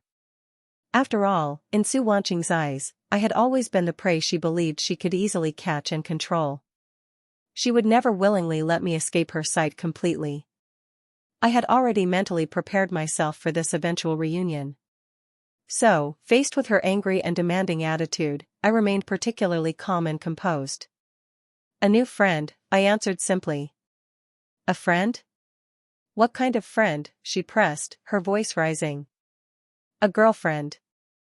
Those last two words came out calmly, but Su Wanqing almost muttered them through clenched teeth, her face twisting with pain. She had never imagined that after being so badly hurt, after flying all the way across the world wanting to confess her true feelings and beg for forgiveness, she would find me sitting peacefully on a date with another woman. I had already found someone new in just a few short weeks abroad. Didn't you love me for 2 whole years? Didn't you refuse to give up even after I rejected you 99 times? Didn't we have an unspoken agreement that we would be together on the 100th confession? Why did you back out so suddenly? Why are you being so unreliable? I didn't give her any chance to bring up the painful past or guilt-trip me. Chasing after you was never something I should feel proud of. What if I choose to forget all of it? Shouldn't you forget it too? You have nothing but your beautiful face. You don't have any truly outstanding qualities that I admire. I don't like you anymore. I've decided to change my taste completely. Do I need to ask for your permission first? Those few direct words left Su Wanqing completely speechless. She looked at me in pure disbelief, suspicion and pain filling her eyes. Zeyu, what have you been through these past days? We had an agreement. I've been doing very well these days, eating good food, drinking good drinks, sleeping peacefully, and even having time to travel and enjoy life. Thanks to everything that happened, I finally have the freedom to do what I want. But your sudden appearance here makes me feel a little uncomfortable. If you understand what I mean, please leave this cafe right now. To be honest, you're interrupting my pleasant meal with this pretty girl. When I said all of this, my tone remained light and natural, as if I were simply stating obvious facts. This cold, indifferent, and rejecting attitude made Su Wanqing's already pale face turn even whiter. Only then did she finally realize that everything was truly out of her control now. I was wrong before. I shouldn't have taken advantage of your sincerity and kindness for so long. I'm truly sorry, Zeyu. Please forgive me. Can you give me just one more chance? Looking at her slightly trembling hands, I raised my eyebrows with a mocking tone. I can't afford to accept the apology of the campus beauty. Don't worry about it. From now on, we'll be complete strangers. You don't have to worry about me bothering you ever again. Seeing the calm determination and finality in my eyes, Su Wanqing knew I wasn't joking this time. She became so nervous that her hands clenched unconsciously, which made me frown slightly. Sylvia, who couldn't understand our Chinese conversation, at first thought we were just having a normal greeting. But when she saw that my hand was turning red from Su Wanqing's tight grip, she quickly stood up to help me. This innocent action felt like a direct provocation to Su Wanqing. Without thinking, she pushed Sylvia's hand away roughly. Sylvia stumbled back a few steps. Su Wanqing looked at her with cold, hostile eyes and tried to pull me away forcefully. Sylvia steadied herself against the wall and, seeing me resisting, slapped Su Wanqing across the face. The two of them immediately started fighting. Many frightened customers rushed out of the cafe to avoid getting involved. The owner on the second floor quickly called the police. The police arrived and separated the two women, whose eyes were both bloodshot with anger. They took everyone to the station for questioning. The bandage on Su Wanqing's forehead had been torn open during the struggle, revealing a gruesome, fresh wound. This terrified the police officers, who instinctively assumed that Sylvia was abusing an injured patient.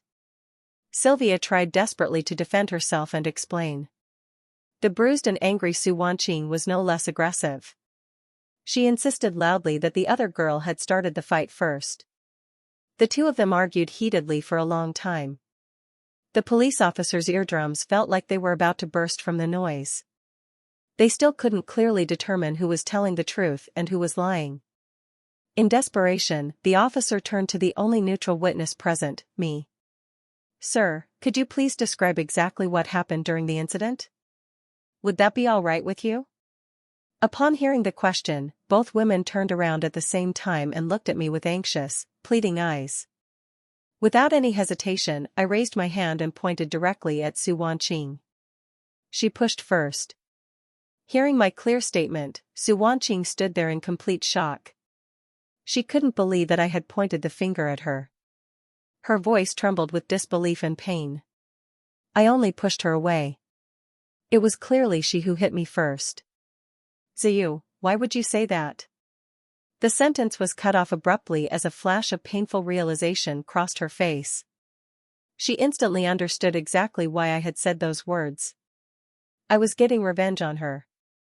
I wanted her to experience what it truly felt like to be falsely accused and betrayed by someone she trusted.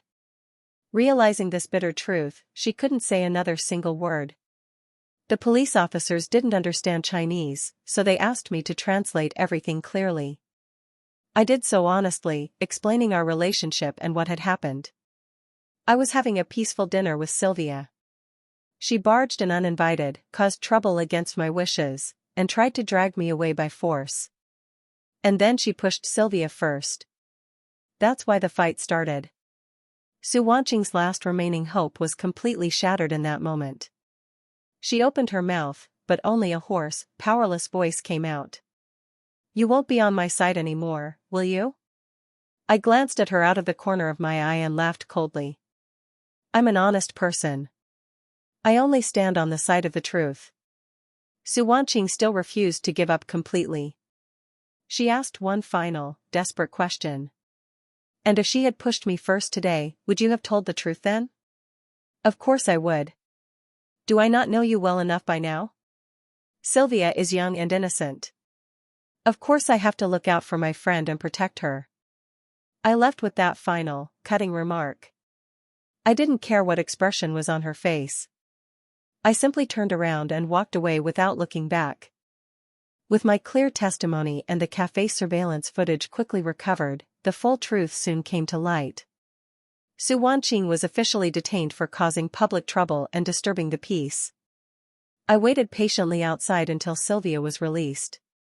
I thanked her sincerely and apologized for getting her involved in such an unpleasant situation. She waved her hand lightly, saying she didn't take the minor injury seriously at all. Instead, she smiled and suggested that since our outing had been interrupted that day, we could try going out again next week. I thought about it carefully for a while. Although Sylvia was genuinely beautiful and kind, based on everything that had happened, she didn't seem mature or rational enough to handle complicated situations. I knew Su Wanqing wouldn't let the matter drop easily, and I didn't want to drag an innocent girl into any more trouble.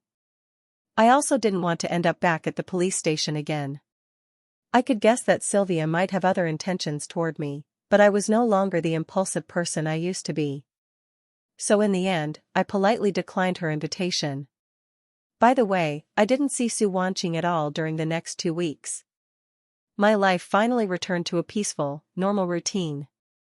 But afterwards, Sylvia invited me out 2 more times. After I refused both times, our brief friendship simply faded away naturally. I didn't feel any sadness about losing that short-lived connection. I had started learning some basic cooking skills since arriving abroad, and I quickly integrated comfortably into the lively circle of international students. Just when I was finally starting to forget about Su Wanqing and move on with my new life, she suddenly reappeared in a dramatic way. She blocked my path at school one afternoon with several cars decorated with hundreds of roses and colorful balloons.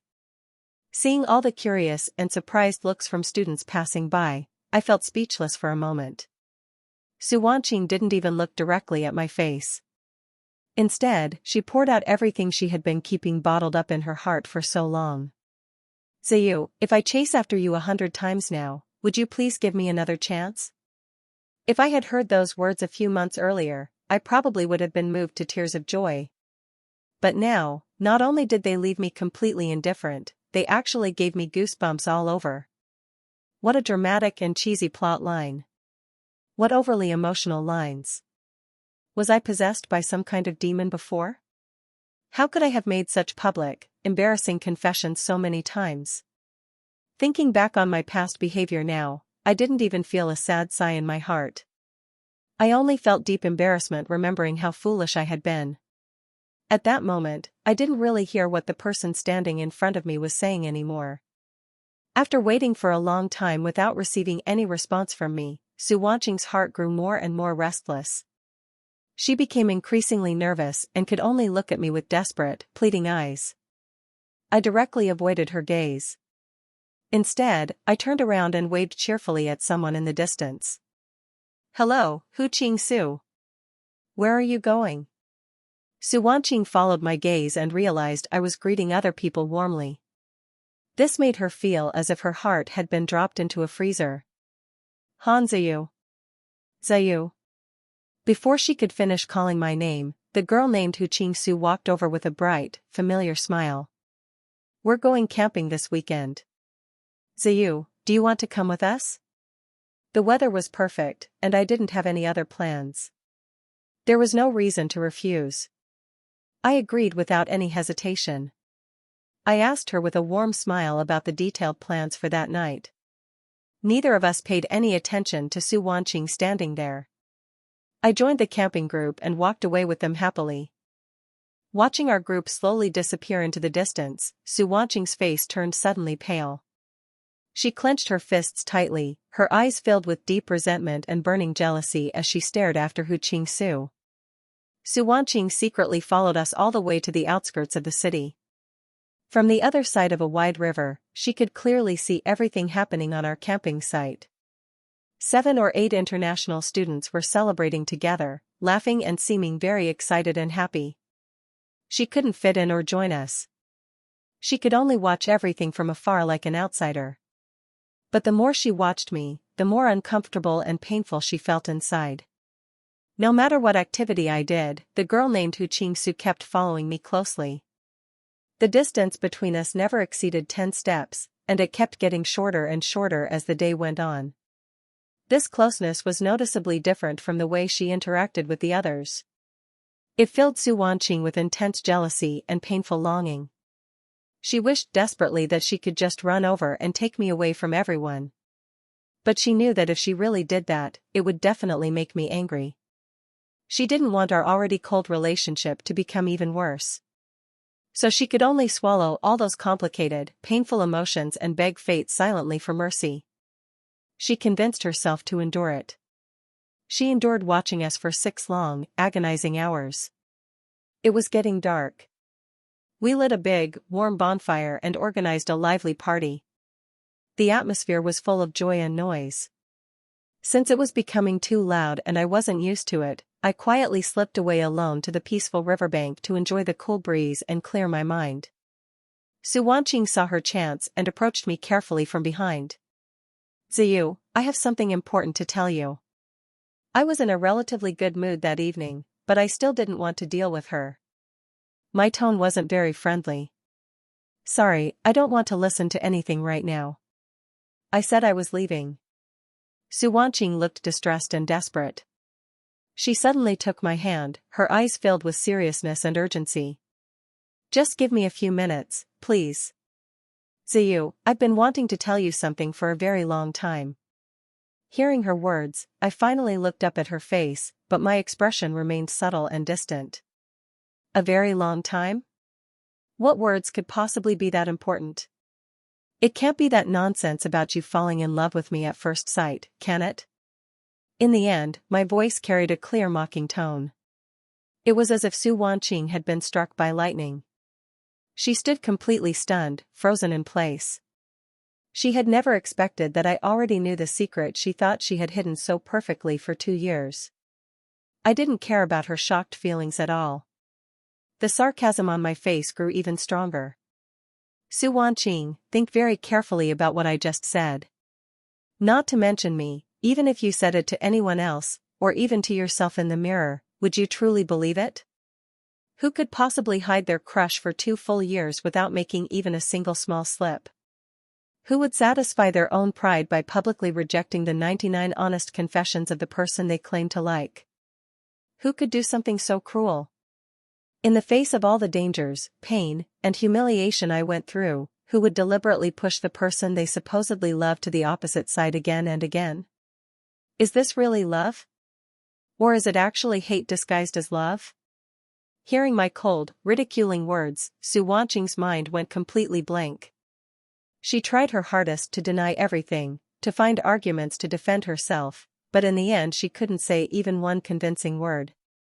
She could only utter a few weak, trembling words. No. Zeyu, I really do like you.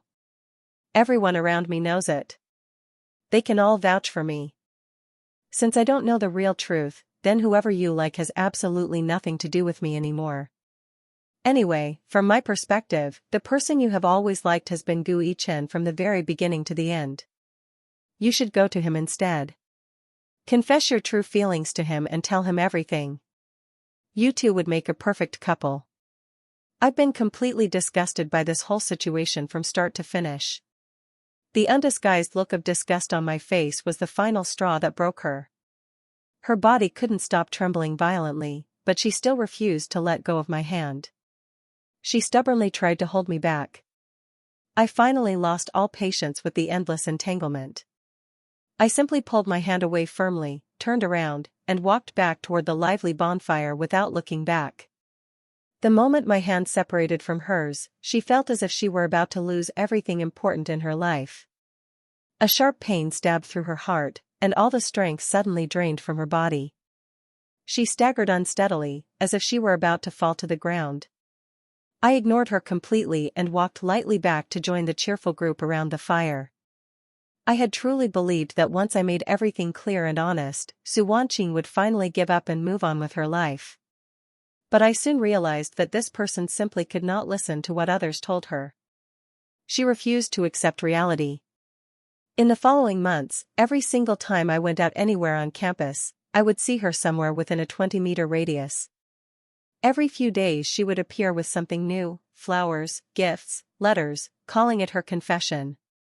Once, twice, 3 times, after a while I couldn't even remember how many times she had tried. Faced with her stubborn and persistent behavior, I never responded positively. I ignored her completely whenever possible. If it became truly necessary to deal with her, I would calmly call campus security and have her removed under the proper pretext. This pattern repeated again and again. Soon the entire school knew about Su Wanqing's desperate, one-sided pursuit of me. Wherever she went, people would point at her and whisper. But she didn't seem to care about the gossip or the humiliation at all. She just kept following me stubbornly. She truly believed that if she persisted long enough and showed enough sincerity, she would eventually touch my heart again. But reality turned out to be far harsher than her imagination. I never showed even the slightest sign of softening or emotion. Instead, I openly accepted the advances of other girls right in front of her, without any hesitation. Su Wanqing could only watch helplessly as I grew closer and closer to the other girls around me. Little by little, she began to get used to the painful sight of people surrounding me like stars around the moon. She had to admit to herself that I had been right all along. I was never her private property to control. After being rejected again and again, she gradually became numb to the pain. No matter what harsh words I said to her, no matter what cold expression I showed, she no longer felt the sharp pain in her heart like before. She started counting the number of times she had confessed, from 1 to 50. The seasons changed from cold winter to blooming spring and then to the beginning of warm summer. She thought the days would continue on like this peacefully. From 50 to 100, or maybe there would even be a 101st attempt. Su Wanqing never had any intention of giving up, no matter how many times I pushed her away. Just when she thought she had finally learned to look at everything with calm indifference, I appeared before her one day holding another girl's hand. I smiled warmly at the people around us and said clearly, "This is my girlfriend." At that exact moment, Su Wanqing felt as if the sky itself was collapsing on top of her. She instantly lost all composure and ran straight toward me through the crowd, demanding an explanation. Before she could reach us, she was stopped firmly by a patrolling security guard. Through the crowd, she asked me with red-rimmed eyes and a hoarse, broken voice. "Why?" My eyes lingered on her face for just a second. My tone was completely indifferent. "I'm young, I have money, and I have plenty of free time. What's wrong with dating a beautiful woman? What does any of it have to do with you anymore?" Su Wanqing remained downcast and heartbroken for a very long time after that. She started getting drunk alone at bars almost every night. Every morning when she woke up and looked at the empty space around her, she would fall uncontrollably into deep pain and regret. She wanted desperately to come find me and beg me to break up with my new girlfriend. But every single time she gathered the courage to approach me, she would see me holding hands with my girlfriend, smiling happily, and she would lose all the strength to take even one more step forward. Until today, Su Wanqing finally understands exactly how I felt during those 2 painful years. But it was already far too late. She couldn't listen to the repeated advice of her worried friends and family. She insisted stubbornly on staying abroad, determined to see everything through to the end. When the intense summer heat finally began to fade, Su Wanqing received the news that my relationship had ended. She came to me with a hopeful smile, wanting to comfort me and be there for me. But everything turned out far beyond her expectations. I didn't show even the slightest trace of sadness. My eyes looked exactly the same as they had for the past few months, calm, peaceful, and completely detached. Su Wanqing's hopeful smile froze painfully on her face. She asked in a tentative, nervous tone. "Did you suffer a lot?" I put on a very polite, neutral smile. "We broke up peacefully and mutually. There's no resentment or hard feelings between us." Hearing those words, Su Wanqing felt a small moment of relief. But she was immediately overwhelmed by my next unexpected words. "Besides, even if I had suffered the greatest injustice in the entire world, compared to everything I experienced during those 2 painful years with you, it really doesn't matter at all. Aren't you the one who witnessed everything that happened? So why are you suddenly pretending to be a kind, good Samaritan now?" Those last sarcastic words made Su Wanqing furious with shame and anger. She wanted to explain herself desperately, but I didn't give her any chance to speak. "About what happened back then, I can explain everything if you want." All right. If you keep talking, I'm really going to get irritated. Su Wanqing, please stop putting on an act in front of me. I can't appreciate your acting skills anymore.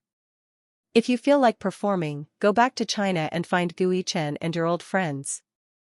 They'll be more than happy to support your little shows. Just those few cold words made Su Wanqing's face turn bright red with embarrassment. I pushed her aside gently but firmly and walked straight toward the classroom building without looking back. I'm glad I corrected how people addressed me after arriving in Italy. Now everyone calls me by my English name. Very few people here know that I was ever the person Su Wanqing had chased after so desperately. At this point, Su Wanqing had truly run out of ways to confess or reach me. After all, she hadn't been able to move my heart even once during the first 99 attempts. She was completely at a loss for what to do next. Finally, after receiving some desperate reminders and suggestions from her remaining friends, she came up with one last plan. For her 100th confession, she chose a beautiful small garden on campus. She prepared a huge, elaborate domino setup designed to recreate the exact scene of our very first meeting years ago. She hung dozens of sparkling star-shaped lights in the treetops and planned to light hundreds of romantic candles throughout the garden at night, hoping to take me back emotionally to the beginning of our story. To trick me into coming to the garden, Su Wanqing asked many people for help and prepared dozens of different backup plans. This time, she was completely determined to make me realize that she had truly fallen in love with me at first sight and that she now genuinely regretted everything she had done.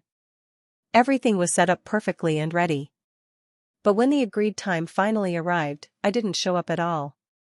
Su Wanqing completely lost control of herself. She drove frantically everywhere she could think of, searching desperately for me. The 9 o'clock alarm rang loudly. The dark garden was instantly illuminated with beautiful lights. Countless colorful balloons floated upward into the night sky. Soft petals fell gently from above like romantic rain. Beautiful piano music echoed softly through the trees. Then came the continuous sound of dominoes falling one after another, 1 second, one gentle sound. After more than 10 long minutes, at the exact moment the last domino piece fell, all the candles lit up at once, creating a breathtakingly romantic scene. Su Wanqing felt as if every last bit of strength had drained completely from her body. When everything finally settled down into silence, her phone suddenly rang. It was an unknown international number. But as soon as she answered, she immediately recognized my voice on the other end. "I heard you were planning to confess for the 100th time tonight. But unfortunately, I'm actually in China right now. I'm really sorry." Su Wanqing swallowed the painful lump in her throat and tried hard to pretend she was calm. "It's okay. Just the fact that you called me already makes me very happy. Whenever you want, I can prepare a 101st or even a 102nd confession for you." There was a slight, fragile note of expectation in her voice, as if she had already started dreaming of my forgiveness and acceptance. "That's not necessary. I'm only calling to inform you of two important things." Su Wanqing swallowed hard again. The hand holding the phone tightened until her knuckles turned white. "The first thing is to kindly remind you that it's winter now and the weather is very dry. When you finish everything, please make sure to put out all the candles in the garden carefully to prevent any fire." Upon hearing this practical warning, Su Wanqing looked up and saw a single dead leaf falling slowly from one of the trees. "The second thing is to give you some good news. I'm in love again. This new girlfriend is even a bit prettier than the last one. So your confessions can stop after this first attempt." These simple, straightforward words fell into Su Wanqing's mind, but they echoed there endlessly, repeating over and over. In an instant, she felt as if she had been put under a dark spell. A sharp, stabbing pain exploded in her forehead. Under the intense pain, she no longer had any strength left in her body. With a soft snap, the phone slipped from her fingers and hit one of the candle stands. Within seconds, the fire spread rapidly throughout the entire garden. But Su Wanqing made no move to run or call for help. She stood there like a lifeless statue, becoming part of the burning scene. It wasn't until the whole night had passed and almost all the trees in the garden had been burned to the ground that the firefighters finally arrived. They managed to save her just in time from being asphyxiated by the thick smoke. Although she was lucky enough to survive the fire, the incident enraged the university authorities, who firmly declared they would seek full accountability. As the prime suspect, Su Wanqing was arrested and detained by the police immediately. When her family back in China heard the terrible news, they were distraught and desperate. They used every connection and resource they had to try to save her. But because it was an international case involving serious property damage, Su Wanqing could not escape her legal responsibility. In the end, her family lost most of their assets trying to resolve the situation. Tsinghua University finally gave in to pressure. Due to the severe negative impact on the school's reputation, Su Wanqing was sentenced to 6 months in prison. She was also blacklisted by the European Union, officially expelled from the exchange program, and permanently banned from entering any EU countries again. As soon as she was released from prison, she was immediately taken to the airport and deported back to China. Seeing the people around her dressed in light summer clothes, Su Wanqing, who felt as if she had been living in a long, painful dream, finally regained some sense of reality. It turned out that it was already summer. Several months had passed, and during all that time, he had never come to see her even once. Realizing this painful fact, complex and overwhelming emotions welled up in her heart. She couldn't clearly tell whether what she felt was disappointment, loneliness, regret, or a mixture of all three.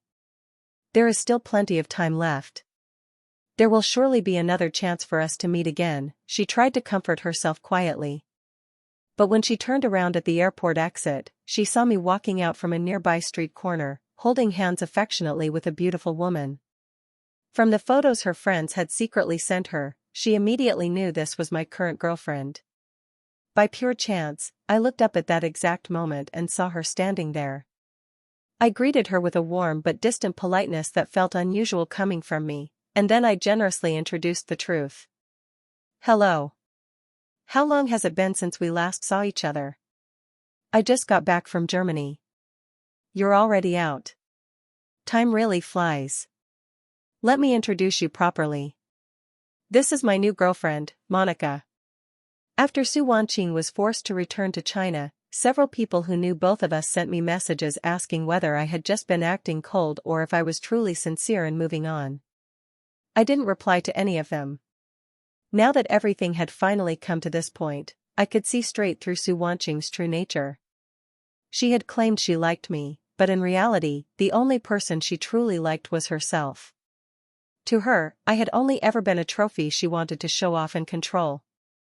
In my second year studying abroad, I took every opportunity to participate in many international competitions and projects. Time passed day by day, and before I knew it, my 3 years as an exchange student came to a successful end. I returned home to China carrying a box full of well-earned gold medals and achievements. As soon as I stepped off the plane, I saw friends and family waiting to welcome me with flowers and warm smiles. As for Su Wanqing, I knew with complete certainty that she would never have any chance to be part of my life again. We had become nothing more than two strangers passing in a crowded world, two strangers who might cross paths once more, but would then continue moving on in completely different directions.